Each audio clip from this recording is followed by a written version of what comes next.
ಗುರು ನಾನು ಬರೀ ಕೈ ಮಾಡಿದಷ್ಟೇ ಅವ್ರು ಚೀರಾಡೋದಕ್ಕೆ ಸ್ಟಾರ್ಟ್ ಮಾಡಿಬಿಟ್ರು. ನಮಸ್ಕಾರ Karunadu, welcome back to my YouTube channel. I hope ಎಲ್ಲರೂ ಚೆನ್ನಾಗಿದ್ದೀರಾ ಅಂತ ಅಂದ್ಕೊಂಡಿದ್ದೀನಿ. ನಾನು ಕೂಡ ಸಖತ್ತಾಗಿದ್ದೀನಿ. ಇವತ್ತು ನಾನು ನಿಮಗೆ ಎಕ್ಸ್ಪ್ಲೋರ್ ಮಾಡೋದಕ್ಕೆ ಬಂದಿರುವಂಥ ಪ್ಲೇಸು ಸಿಗಂದೂರು ಚೌಡೇಶ್ವರಿ ದೇವಾಲಯ. Hello fam, welcome back to my YouTube channel. I hope ಎಲ್ಲರೂ ಚೆನ್ನಾಗಿದ್ದೀರಾ ಅಂತ ಅಂದ್ಕೊಂಡಿದ್ದೀನಿ. ನಾನಿವತ್ತು ಲಾಗ್ನ ಸ್ಟಾರ್ಟ್ ಮಾಡ್ತಾ ಇರೋದು ಶಿವಮೊಗ್ಗ ಬಸ್ ಸ್ಟಾಪಿಂದ. ಇವಾಗ ಇಲ್ಲಿಂದ ಎಲ್ಲಿಗೆ ಹೋಗ್ತಾ ಇದ್ದೀನಿ ಅಂತ ಕೇಳಿದ್ರೆ ಮತ್ತೆ ಸೇಮ್ ರೂಟು ನಿನ್ನೆ ಹೋಗಿದ್ನಲ್ಲ, ಸಾಗರ ಕಡೆ ಹೋಗಬೇಕು. ಸಾಗರ ಹೋಗಿ ಸಾಗರದಿಂದ ಮತ್ತೆ ಸಿಗಂದೂರು ಅಲ್ಲಿಗೆ ಹೋಗಬೇಕು. ಅಂದರೆ ಸಿಗಂದೂರು ಚೌಡೇಶ್ವರಿ ದೇವಸ್ಥಾನ ಇದೆಯಲ್ಲ, ಅಲ್ಲಿಗೆ ಹೋಗ್ತಾ ಇದ್ದೀನಿ ಇವತ್ತು. ಬನ್ನಿ ಗಾಯ್ಸ್, ನೋಡೋಣ ಹೇಗಿರುತ್ತೆ ಇವತ್ತಿನ ಡೇ. ಒಂದು ಸಾಗರನ ರೀಚ್ ಆಗಿದ್ದೀನಿ. ಇಲ್ಲಿಂದ ಸಿಗಂದೂರು ಹೋಗಬೇಕು. ಪ್ರೈವೇಟ್ ಬಸ್ ಸ್ಟಾಪಿಗೆ ಬಂದಿದ್ದೀನಿ ಇವತ್ತು. ನೋಡಿ, ನಿನ್ನೆ KSRTC ಹೋಗಿದ್ನಲ್ಲ. ಬನ್ನಿ ನೋಡೋಣ, ಬಸ್ ಎಲ್ಲ ಹಿಡ್ಕೊಂಡು ಸಿಗ್ತೀನಿ. ಸೊ ಗಾಯ್ಸ್, ಇವಾಗ ನಾನು ಬಂದು ರೀಚ್ ಆಗಿದ್ದೀನಿ. ಹಳೆ ಬಾಗಿಲು ಅಂತ ಊರು. ಇಲ್ಲಿಂದ ಹಡಗಲ್ಲಿ ಕರ್ಕೊಂಡು ಹೋಗ್ತಾರೆ ಸಿಗಂದೂರವರೆಗೂ. ನೋಡಿ, ಈ ಥರ ಇರುತ್ತೆ ಹಡಗು, ಹೋಗ್ತಾ ಇದೆ.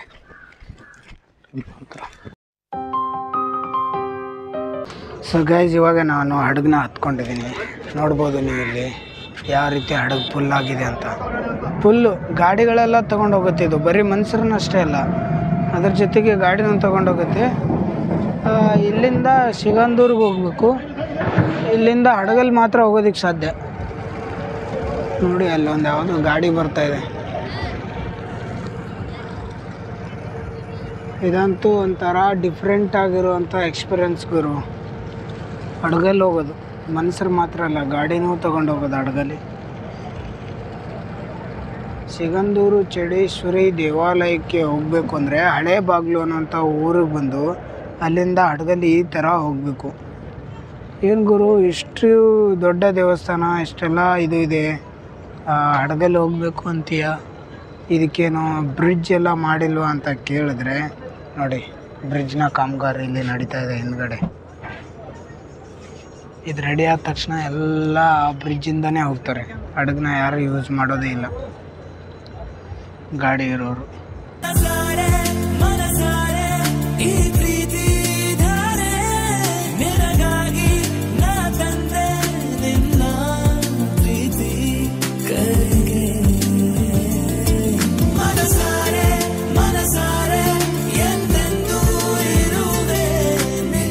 ಗೈಸ್, ನಮ್ಮ ಹಡಗು ಹೋಗ್ತಾ ಇದೆ.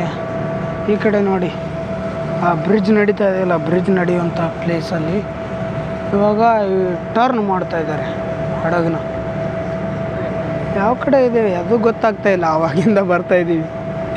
ಇಲ್ಲಿ ನೋಡಿ ಹಿಂದ್ಗಡೆ ಯಾವ ಥರ ಇದೆ ವ್ಯೂ ಅಂತ, ಸಖತ್ತಾಗಿದೆ ಇದು ಮಾತ್ರ. ಎಷ್ಟು ದೂರ ಇದೆ ಗುರು ಅಲ್ಲಿಂದ. ಈಗ ಏನಿಲ್ಲ ಅಂದರೆ ಒಂದು 3 ಕಿಲೋಮೀಟ್ರ್ ಅಷ್ಟು ಬಂದಿದ್ದೀವಿ. ಇನ್ನೂ ಹೋಗ್ತಾ ಇದೆ, ಕಾಣಿಸ್ತಾ ಇಲ್ಲ. ದಡ ಕಾಣಿಸಿದ್ರೆ ಒಂದು ಲೆಕ್ಕ ಆದರೂ ಹಾಕ್ಬೋದು. ಒಂದು 5-6 ಕಿಲೋಮೀಟ್ರ್ ಇರ್ಬೋದಾ ಏನೋ, ಇರುತ್ತೆ ಅನಿಸುತ್ತೆ.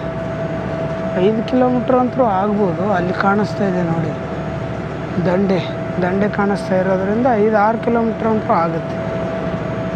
ಅದಕ್ಕಿಂತ ಕಡಿಮೆ ಅಂತೂ ಇಲ್ಲ, 5 ಕಿಲೋಮೀಟ್ರಿಗಿಂತ ಜಾಸ್ತಿ ಅಂತೂ ಇದೆ. ಹೇಗಿದೆ ಇಲ್ಲಿ ಬ್ರಿಡ್ಜ್ನ ಯಾವ ರೀತಿ ಬಿಲ್ಡ್ ಮಾಡ್ತಾರೆ ನೋಡಿ ಗುರು. ಇದಂತೂ ನೆಕ್ಸ್ಟ್ ಲೆವೆಲ್.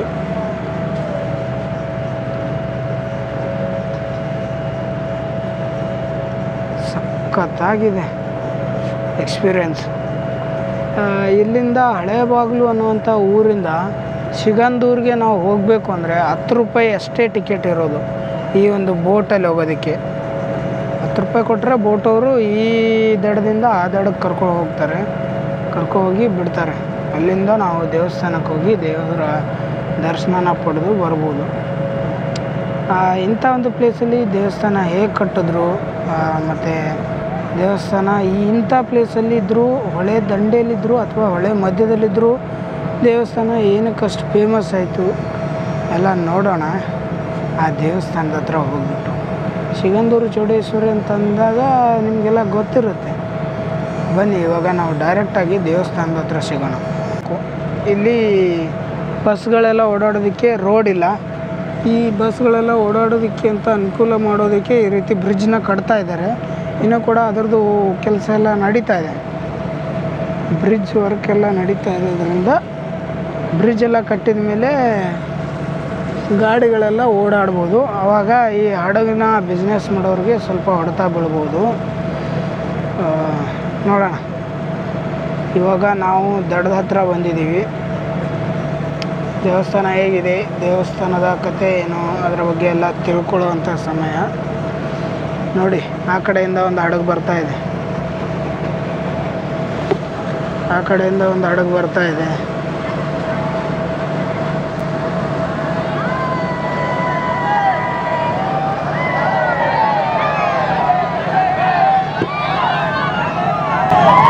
ಗುರು, ನಾನು ಬರೀ ಕೈ ಮಾಡಿದಷ್ಟೇ, ಅವ್ರು ಚೀರಾಡೋದಕ್ಕೆ ಸ್ಟಾರ್ಟ್ ಮಾಡಿಬಿಟ್ರು. ಇವಾಗ ನಾವು ಬಂದಿದ್ದೀವಿ ಈ ಒಂದು ದಡದ ಹತ್ರ. ಇನ್ನೇನು ಸ್ವಲ್ಪ ದೂರ ಅಷ್ಟೇ. ಹಡಗು ಆಲ್ಮೋಸ್ಟ್ ಅಲ್ಲಿಗೆ ಹೋಯ್ತು ಗುರು. ಅದು ಹೋಗಿದ್ದು ಈ ರೂಟಿಂದ, ಇದು ಬಂದಿದ್ದು ಈ ಕಡೆಯಿಂದ. ಅಂದರೆ ಒಂದಕ್ಕೊಂದು ತುಂಬ ದೂರ ಮೇಂಟೈನ್ ಮಾಡ್ತಾರೆ ಡಿಸ್ಟೆನ್ಸ್ನ. ಸಖತ್ತಾಗಿದೆ ಇದು ಮಾತ್ರ. ಆ ಹಡಗಲ್ಲಿ ಅಷ್ಟೊಂದು ಜನ ಇದ್ದಾರೆ. ಜನ ಜಾಸ್ತಿ ಆದರೆ ಗಾಡಿಗಳು ಕಡಿಮೆ. ಒಂದೇ ಗಾಡಿ ಇದ್ದಿದ್ದು, ಅದು ಟಿ ಈ ಥರದ ಗಾಡಿ ಅದರಲ್ಲಿ ಇದ್ದಿದ್ದು. ಇಲ್ಲಿ ಬರೀ ಗಾಡಿಗಳಷ್ಟೇ, ಜನ ಕಡಿಮೆ. ಜನ ತುಂಬ ಕಡಿಮೆ ಇದ್ದಾರೆ ಇಲ್ಲಂತ. ಬನ್ನಿ, ಇನ್ನೂ 1 ಕಿಲೋಮೀಟ್ರ್ ಇದೆ. ಹತ್ರ ಬಂದ್ವಿ ಅಂತ ನಾನು ಅನ್ಕೋತಾ ಇದ್ದೀನಿ. 1 ಕಿಲೋಮೀಟ್ರಿಗಿಂತ ಜಾಸ್ತಿ ಇದೆ. ನೋಡಿದ್ರೆ ನಿಮಗೆ ಕಾಣಿಸುತ್ತಲ್ಲ, ಹತ್ರ ಕಾಣಿಸುತ್ತಲ್ಲ, ಆದರೆ ಅದು ಹತ್ರ ಇಲ್ಲ. 1 ಕಿಲೋಮೀಟ್ರಿಗಿಂತ ಜಾಸ್ತಿನೇ ಇದೆ. ಆ ಬ್ರಿಡ್ಜ್ ನೋಡಿದ್ರೆ ಗೊತ್ತಾಗುತ್ತೆ ನಿಮಗೆ ಅದು ಇನ್ನೂ ಎಷ್ಟು ದೂರ ಇದೆ ಅಂತ ಹೇಳ್ಬಿಟ್ಟು. ಬನ್ನಿ, ಹಡಗಿಂದ ಇಳಿದ್ಬಿಟ್ಟು ಸಿಗ್ತೀನಿ ನಿಮಗೆ ಮತ್ತೆ.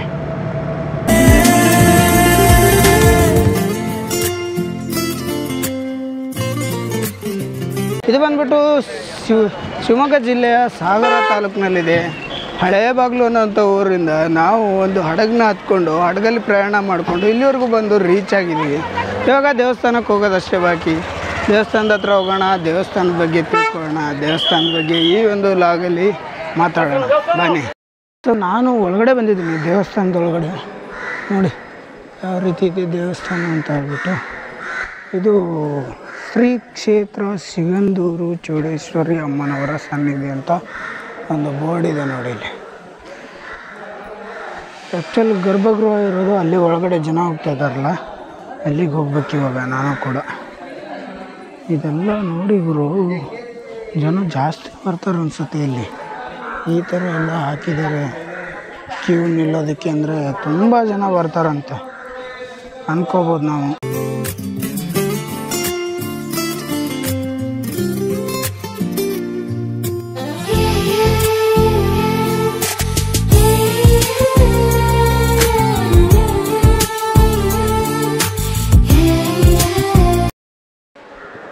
ಗುರು, ಇವಾಗ ನೋಡ್ತಾ ಇದ್ದೀರಲ್ಲ, ನಾನು ಚೌಡೇಶ್ವರಿ ದೇವಸ್ಥಾನದ ಒಳಗಡೆನೇ ಇದ್ದೀನಿ. ಈ ಕಡೆ ಹೋದರೆ ಗರ್ಭಗೃಹ ಬರುತ್ತೆ. ಅಂದರೆ ದೇವಿಯ ದರ್ಶನ ಪಡೆಯೋದಕ್ಕೆ ಹೋಗುವಂಥ ದಾರಿ ಇದೆಲ್ಲ. ಇನ್ನು ಈ ಒಂದು ದೇವಸ್ಥಾನದ ಬಗ್ಗೆ ನೋಡ್ತಾ ಹೋದರೆ, ಸಿಗಂದೂರು ಅನ್ನುವಂಥ ಒಂದು ಚಿಕ್ಕ ಗ್ರಾಮ, ಒಂದು 100 ಮನೆಗಳಿರುವಂಥ ಒಂದು ಗ್ರಾಮ. ತುಂಬ ಕೃಷಿನ ನಂಬ್ಕೊಂಡಿರುವಂಥ ಗ್ರಾಮ. ಕೃಷಿ ಮಾಡ್ತಾಯಿರ್ತಾರೆ. ಕೃಷಿ ಮಾಡ್ತಾ ಇದ್ದಂತಹ ಜನ ಕೃಷಿಯ ಒಟ್ಟಿಗೆ ಕೃಷಿ ಕೆಲಸಗಳು ಇಲ್ಲದೇ ಇರೋ ಟೈಮಲ್ಲಿ ಅವರ ಜೀವನೋಪಾಯಕ್ಕೆ, ಅವರ ಆಹಾರಕ್ಕಾಗಿ ಬೇಟೆನೂ ಕೂಡ ಆಡ್ತಾ ಇರ್ತಾರೆ. ಈ ಕತೆ ಬಂದ್ಬಿಟ್ಟು ಸುಮಾರು 300 ವರ್ಷಗಳ ಹಿಂದಿನದು. 300 ವರ್ಷಗಳ ಹಿಂದೆ ಆದಂತಹ ಕತೆ ಇದು. ಈ ರೀತಿ ಬೇಟೆ ಆಡ್ತಾ ಇರ್ತಾರೆ. ಕೃಷಿ ಇಲ್ಲದೇ ಇರುವಂತಹ ಟೈಮಲ್ಲಿ ಅವರ ಒಂದು ಆಹಾರಕ್ಕಾಗಿ ಬೇಟೆ ಆಡ್ತಾ ಇದ್ದಂತಹ ಜನ. ಈ ಊರಲ್ಲಿ ಒಬ್ಬ ವ್ಯಕ್ತಿ ಇರ್ತಾನೆ, ಶೇಷಪ್ಪ ನಾಯಕ ಅಂತ ಹೇಳ್ಬಿಟ್ಟು ಅವರ ಹೆಸರು. ಅವರು ತುಂಬಾ ಊರಲ್ಲಿ ಮರ್ಯಾದೆವಂತ ಮನುಷ್ಯ. ತುಂಬಾ ಎಲ್ಲರೂ ಅವ್ರ ಮಾತು ಕೇಳ್ತಾ ಇರ್ತಾರೆ. ದೈವ ಭಕ್ತ, ದೇವರನ್ನು ತುಂಬ ನಂಬ್ತಾ ಇರ್ತಾರೆ.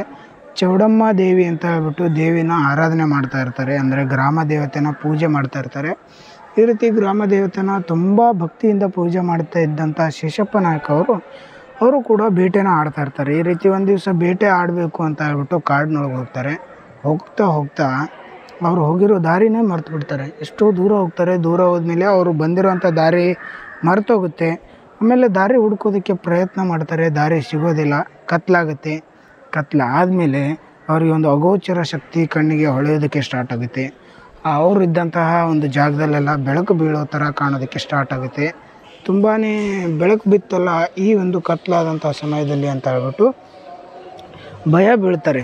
ಶೇಷಪ್ಪ ನಾಯಕ್ ಅವರು ಈ ರೀತಿ ಭಯ ಬಿದ್ದಾಗ ಅವ್ರ ಕಣ್ಣಿಗೆ ದೇವಿ ಕಾಣಿಸ್ಕೊತಾಳೆ. ಕಾಣಿಸ್ಕೊಂಡು ಭಯ ಪಡಬೇಡಿ, ನಾನು ಈ ಊರಿನ ಜನರ ಒಂದು ಸುಖವನ್ನು ಹೆಚ್ಚಿಸ್ತೀನಿ, ಸಮೃದ್ಧಿನ ಹೆಚ್ಚಿಸ್ತೀನಿ, ಶ್ರೀಮಂತಿಕೆಯನ್ನು ಹೆಚ್ಚಿಸ್ತೀನಿ, ನನ್ನನ್ನು ಪೂಜೆ ಮಾಡಿ ಊರಲ್ಲಿ ಅಂತ ಹೇಳ್ಬಿಟ್ಟು ಆ ಒಂದು ಬಂದಂತಹ ಪ್ರಖರವಾದ ಬೆಳಕು ಇವರಿಗೆ ಹೇಳುತ್ತೆ. ಹೇಳಿದಾಗ ಶೇಷಪ್ಪ ನಾಯಕ್ ಅವರು ತುಂಬಾ ಭಯದಿಂದ ಅದೇ ಬೆಳಕಲ್ಲಿ ಮನೆಗೆ ಬರ್ತಾರೆ. ಮನೆಗೆ ಬಂದು ರಾತ್ರಿ ಎಲ್ಲ ಅದರ ಯೋಚನೆಯಲ್ಲಿ ಊಟ ಮಾಡಿ ಮಲಗ್ತಾರೆ. ಈ ರೀತಿ ಊಟ ಮಾಡಿ ಮಲಗಿ ಬೆಳಗ್ಗೆ ಎದ್ದು ಮತ್ತೆ ಅವರು ಆ ಜಾಗಕ್ಕೆ ಹೋಗ್ತಾರೆ ಪೂಜೆ ಮಾಡಬೇಕು ಅಂತ ಹೇಳ್ಬಿಟ್ಟು. ಪೂಜೆ ಮಾಡೋದಕ್ಕೆ ಹೋದಂತಹ ಶೇಷಪ್ಪ ನಾಯಕ್ ಅವರು ತುಂಬಾ ಶ್ರದ್ಧೆಯಿಂದ ಭಕ್ತಿಯಿಂದ ಪೂಜೆನ ಮಾಡೋದಕ್ಕೆ ಸ್ಟಾರ್ಟ್ ಮಾಡ್ತಾರೆ. ಪೂಜೆನ ಸ್ಟಾರ್ಟ್ ಮಾಡಿದಂತಹ ಶೇಷಪ್ಪ ನಾಯಕ್ ಅವರು ಕೆಲವೊಂದಿಷ್ಟು ದಿವಸ ಆದಮೇಲೆ ಅವರಿಗೆ ಅನಿಸುತ್ತೆ, ಈ ಪೂಜೆನ ನಾನು ಮಾಡಿದ್ರೆ ಅಷ್ಟು ಶಕ್ತಿಯುತವಾಗಿರಲ್ಲ, ಇದನ್ನು ಬ್ರಾಹ್ಮಣರ ಕೈಯಿಂದ ಮಾಡಿಸ್ಬೇಕು ಅಂತ ಅವ್ರ ತಲೆಯಲ್ಲಿ ಬರುತ್ತೆ. ಆಗ ಶೇಷಪ್ಪ ನಾಯಕ್ ಅವರು ಬ್ರಾಹ್ಮಣರ ಕೈಯಿಂದ ಮಾಡಿಸ್ಬೇಕು ಅಂತ ಹೇಳಿ ಗ್ರಾಮದಲ್ಲಿರುವಂಥ ಮುಖ್ಯಸ್ಥರಿಗೆಲ್ಲ ಹೇಳೋದಕ್ಕೆ ಸ್ಟಾರ್ಟ್ ಮಾಡ್ತಾರೆ. ಈಗಾಗಲೇ ಗ್ರಾಮದಲ್ಲಿ ಶೇಷಪ್ಪ ನಾಯಕ್ ಅವರಿಗೆ ಈ ರೀತಿ ಕಂಡಂತಹ ಪ್ರಖರವಾದ ಬೆಳಕಿನ ಬಗ್ಗೆ ಗೊತ್ತಿರೋದ್ರಿಂದ ಅವರೆಲ್ಲ ಹೇಳ್ತಾರೆ, ಇದು ನೀನೇ ಮಾಡಬೇಕು, ನೀನು ಪೂಜೆ ಮಾಡಿದ್ರೆ ಮಾತ್ರ ಸೂಕ್ತ ಅಂತ ಹೇಳ್ತಾರೆ. ಆದರೆ ಶೇಷಪ್ಪ ನಾಯಕ್ ಅವರು ಒಪ್ಪೋದಿಲ್ಲ. ಕೆಲವೊಂದಿಷ್ಟು ದಿವಸ ಮತ್ತೆ ಪೂಜೆ ಮಾಡ್ತಾರೆ. ಆದರೂ ಪೂಜೆ ಮಾಡಿದಾಗ ಅವ್ರಿಗೇನೋ ಒಂದು ಕಾಡ್ತಾ ಇರುತ್ತೆ, ಇದು ತುಂಬ ಶಾಸ್ತ್ರೋಕ್ತವಾಗಿ ಪೂಜೆ ನಡಿಬೇಕು, ಇದು ಒಂದು ಪ್ರಖರವಾಗಿರುವಂತಹ ಬೆಳಕು, ಪ್ರಖರವಾಗಿರುವಂಥ ಶಕ್ತಿ ಅಂತ ಹೇಳ್ಬಿಟ್ಟು ಅವರು ಬ್ರಾಹ್ಮಣರೇ ಬೇಕು, ಬ್ರಾಹ್ಮಣರೇ ಪೂಜೆ ಮಾಡಬೇಕು ಅಂತ ಹೇಳ್ಬಿಟ್ಟು ಎಲ್ಲರನ್ನೂ ಕೂಡ ಒಪ್ಪಿಸ್ತಾರೆ. ಈ ರೀತಿ ಎಲ್ಲರನ್ನೂ ಒಪ್ಪಿಸಿ ಬ್ರಾಹ್ಮಣರ ಕೈಯಿಂದ ಪೂಜೆ ಮಾಡಿಸೋದಕ್ಕೆ ಸ್ಟಾರ್ಟ್ ಮಾಡ್ತಾರೆ. ಆಮೇಲೆ ಊರ ಜನರನ್ನು ಎಲ್ಲರನ್ನೂ ಕೂಡ ಒಗ್ಗೂಡಿಸ್ತಾರೆ. ಆಮೇಲೆ ಊರ ಜನರನ್ನು ಎಲ್ಲರನ್ನೂ ಕೂಡ ಒಟ್ಟಿಗೆ ಸೇರಿಸಿ ಒಂದು ದೇವಾಲಯವನ್ನು ನಿರ್ಮಾಣ ಮಾಡಿದ್ದಾರೆ. ದೇವಾಲಯವನ್ನು ನಿರ್ಮಾಣ ಮಾಡಿ ಆ ದೇವಾಲಯದಲ್ಲಿ ಮೂರ್ತಿನ ಪ್ರತಿಷ್ಠಾಪನೆ ಮಾಡ್ತಾರೆ. ಆ ದೇವಾಲಯಕ್ಕೆ ಚೌಡೇಶ್ವರಿ ದೇವಿ ದೇವಸ್ಥಾನ ಅಂತ ಹೆಸರು ಕೊಡ್ತಾರೆ. ಇವತ್ತು ನನ್ನ ಹಿಂದೆ ಕಾಣ್ತಾ ಇರುವಂಥ ಈ ಒಂದು ದೇವಸ್ಥಾನ ಸಿಗಂದೂರು ಚೌಡೇಶ್ವರಿ ದೇವಸ್ಥಾನ ಬಂದುಬಿಟ್ಟು ಆ ಶೇಷಪ್ಪ ನಾಯಕ್ ಅವರು ಮೊದಲಿಗೆ ಕಟ್ಟಿಸಿ ಇದಕ್ಕೆ ಚೌಡೇಶ್ವರಿ ಅಂತ ಹೆಸರು ಕೊಟ್ಟಂತಹ ದೇವಸ್ಥಾನ ಅದೇ ಇದು. ಇಷ್ಟೊತ್ತು ನಾನು ಹೇಳಿದ್ದು ಈ ಒಂದು ಸಿಗಂದೂರು ಚೌಡೇಶ್ವರಿಯ ಕತೆ.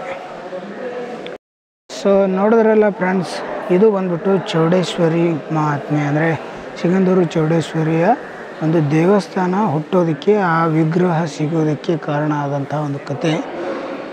ಇದು ಬಂದ್ಬಿಟ್ಟು ಸಿಗಂದೂರು ಚೌಡೇಶ್ವರಿಯ ದೇವಸ್ಥಾನದ ಮುಂದುಗಡೆ ಕ್ಯೂ ನಿಲ್ಲೋದಕ್ಕೆ ಮಾಡಿರುವಂಥ ಪ್ಲೇಸ್ ಇದೆಲ್ಲ. ಇಲ್ಲೇನು ಕಾಣ್ತಾ ಇದೆ ಇದೆಲ್ಲವೂ ಕೂಡ. ಇವಾಗ ಲಾಗೆಲ್ಲ ಮುಗಿಸ್ಕೊಂಡು ರಿಟರ್ನ್ ಬಂದಿದ್ದೀನಿ. ಇವಾಗ ಇಲ್ಲಿಂದ ಮತ್ತೆ ಬೇರೆ ಪ್ಲೇಸ್ಗೆ ಹೋಗಬೇಕು, ಬಸ್ಗೋಸ್ಕರ ಕಾಯಬೇಕು. ಇವಾಗ ನೋಡಿ ಬಸ್ ಇನ್ನೂ ಯಾವಾಗ ಬರುತ್ತೋ ಏನು ಕತೆನೋ ಒಂದು ಗೊತ್ತಿಲ್ಲ. ಇವಾಗ ಲಾಂಚ್ ಹತ್ರ ಬಂದಿದ್ದೀನಿ. ಇಲ್ಲಿಂದ ಹಡಗಲ್ಲಿ ಕುತ್ಕೊಂಡು ಹೋಗ್ಬೇಕಲ್ಲ, ನೋಡಿ ಹಡಗು ಬರ್ತಾಯಿದೆ. ಇದೇ ಹಡಗಲ್ಲಿ ಇವಾಗ ನಾವು ಕುತ್ಕೊಂಡು ಹೋಗೋದು. ಆಚೆ ಹೋಗಿ ಆಚೆಯಿಂದ ಬಸ್ ಹಿಡ್ಕೊಂಡು ಹೋಗಬೇಕು. ಬನ್ನಿ, ಹಡಗಲ್ಲಿ ಹೋದ್ಮೇಲೆ ಮತ್ತೆ